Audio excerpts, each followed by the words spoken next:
ሼክ መሐመድን ስላገኘሁ አይደለም። ሀብትም ደግሞ እሳቸውን ስላገኘሁ ብቻ አይደለም ሀብት የመጣልኝ። በራሴም እዚህም ሀገር ታክሲም ነዳው፣ ሌላም ስራ ሰራው፣ ለምኜ አላውቅም። ያለ ሼህ መሐመድ አላሙዲ አብነት ብቻውን ቺስታ ነው የሚሉ ሰዎች አሉ። እንደዛ ኑት? እንግዲህ እኔነቴን አውቃለሁ። ሀብታም ነኝ፣ ቺስታ ነኝ ለማለት ራሴን ማውቅ ሰው ነኝ። ዋና እኔ ሀብታም ነኝ። የሰው ሀብት አለኝ። የሰው ሀብት ከገንዘብ ሀብት ይበልጣል።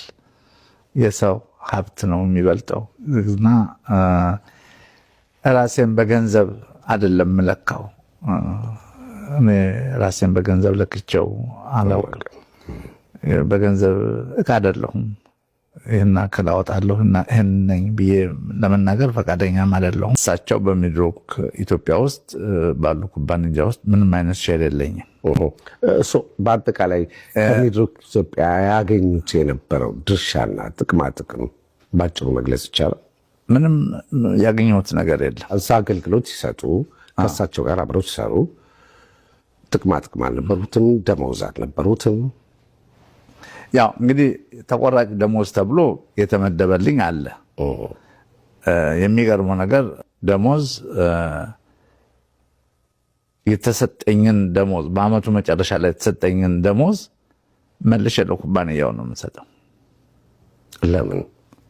ኩባንያው የፋይናንስ ችግር ስላለው ያ በጠቅላላው በኦዲት ሪፖርት የሚታይ ነው። በአመቱ መጨረሻ ላይ ሁሉ ጊዜ ለኔ የሚሰጠኝ ያውም እሱ ለኪስ ገንዘብ ተብሎ የሚሰጠኝ መልሼ ነው የምሰጣቸው ለሌሎቹ ሰራተኞች ደሞዝ መክፊያ እንዲሆን ነው። ይሄ በወረቀት ላይ ነጭና ጥቁር ነው የሰፈረ ነው። ማንም ሄዶ ሊያየው የሚችለው ነው። እኔ ባንክ ውስጥ ይገባል፣ ተመልሶ ደግሞ እዛው እነሱ ጋር ያው አማውንት ተመልሶ ይገባል። እስቲ በግሎ የተመዘገበ የራሱ የሆነ ጥሪት ሀብትና ንብረት አፍርተዋል? ይሄ የእርሶ ልግስና ከግል ኪሶ ነው ወይስ ከሼሁ ካዝና የሚመዘዝ ነበር? እችን ነጥብ ለማጠር አስፈልጌ ነው። የራሴ ደግሞ ገንዘብ አለኝ። የራሴ ገንዘብ እንዴት እንደሚመጣ ቅድም ነግሬሃለሁ። ከዛም አልፎ ተርፎ የራሴ የሆነ የገቢ ምንጭ ሌላ ቦታ ሊኖረኝ ይችላል። እኔ ስለሌላ ሰው ገንዘብ እሳቸው ይህን ሁሉ ነገር ሲያደርጉ ከየት አመጡ ብዬም አልጠይቅም። አንደኛ ሰው ባይኖሩ አይሰጥም፣ ካለው ነው የሚሰጠው። እኔም ስላለኝ ነው የምሰጠው። እኔ ደግሞ ማደርገውን በራሴ ማደርገውን ደግሞ በራሴ ያደርጋለሁ። እሱ ደግሞ የራሴ የግል መብቴ ነው።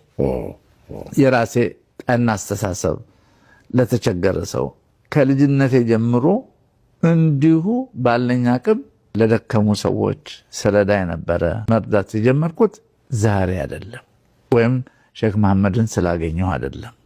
ሀብትም ደግሞ እሳቸውን ስላገኘሁ ብቻ አይደለም ሀብት የመጣልኝ። በራሴም እዚህም ሀገር ታክሲም ነዳው፣ ሌላም ስራ ሰራው፣ ለምኜ አላውቅም። የሚያስከብረኝ ስራዬ ነው።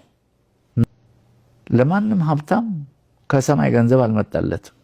አንድ ቀን እድል አግኝቶ በእድሉ ተጠቅሞ የመጣ ነው እንጂ እኔ በእሳቸው ገንዘብ እኔ እንድመሰገን አልፈልግም። በእኔ ገንዘብ እሳቸው እንዲመሰገኑ አልፈልግም። እኔ ለሰው እንኳን ስሰጥ ሰጠውን ብዬ አላውቅም። ስሰጥም እንዲታይ አልፈልግም። ከዛም ደግሞ ወሬውን አልፈልግም።